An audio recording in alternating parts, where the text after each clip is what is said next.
everybody, it's Maribel and I'm coming to you with another scrapbooking process video. Today I am scrapbooking my daughter's 11th birthday and she had a Minecraft theme. Now I knew what I wanted to do with this layout.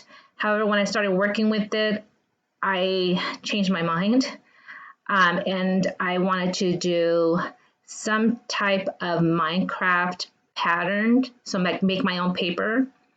And I thought I might have some problem because I had already mounted a white piece of paper and I knew it wasn't going to be exactly right. But it's okay, I went ahead and went for it anyways. So I got 4 different shades of green, and using my 1.5 square punch from Recollections, I started punching out some squares. Now the way to do this is to not have a pattern. If you start making it look like a pattern, then if you're familiar with Minecraft, that's not how the creatures or the blocks in there look like. So you just need to, when you're adhering down the squares, is make sure that you're not doing any specific type of pattern. So make sure the colors are not right next to each other, that they are, just scattered.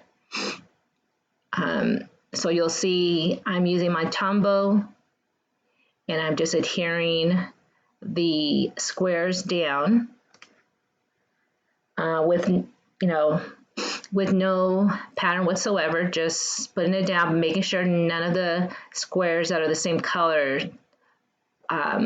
look like each other or have this, don't have the same shade.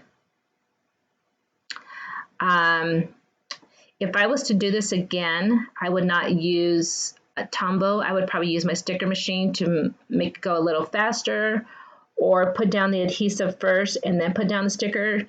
The square. But doing it individually like this was more time consuming than I had wanted it to be.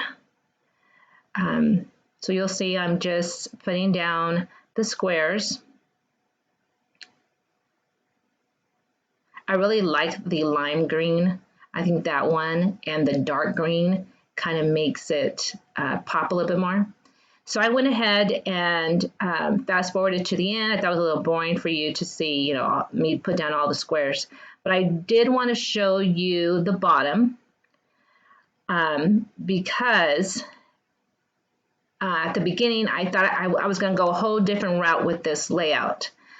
So I had mounted a white sheet on top of a 12 by 12 green paper. And I knew that was going to cause me some problems with the squares because I did the math and it didn't come out exactly right. So I had to use my X-Acto knife and take off the extra white that was on the bottom. And I had to be very careful because if I pressed down too hard, it would cut the green, my background, or the border, whatever. And I didn't want to do that. So it gave me a little bit of problem, but I just took it a little slow, but it ends up turning out really cute. I ended up doing using 122 squares, so 11 across and 11 down, and it looks just like one of those Minecraft boxes. So now the fun part, I put down, I'm starting to look and see where I want the other elements of the layout. But as I did that, I thought, I wanted to do a little bit more. So I am going to splat on some distress sprays from Tim Holtz called Black Soot. And then I'm just drying it off there.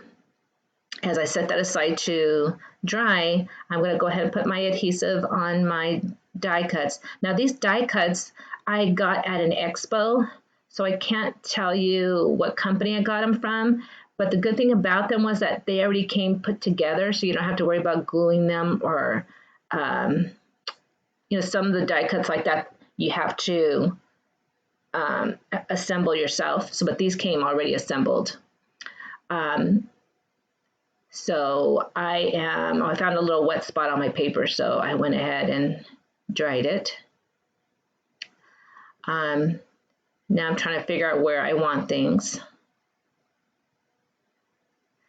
My new go-to is this double stick tape that I got from scrapbook.com. Love it. I find that it works a lot better than Tombow, and it adheres a lot more sturdy or strong than the Tombow.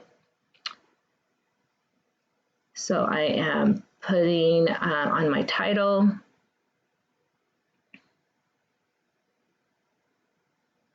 And now you'll see that Steve there, I at the beginning wanted to put him on the right, but then I thought that was too much color on one side.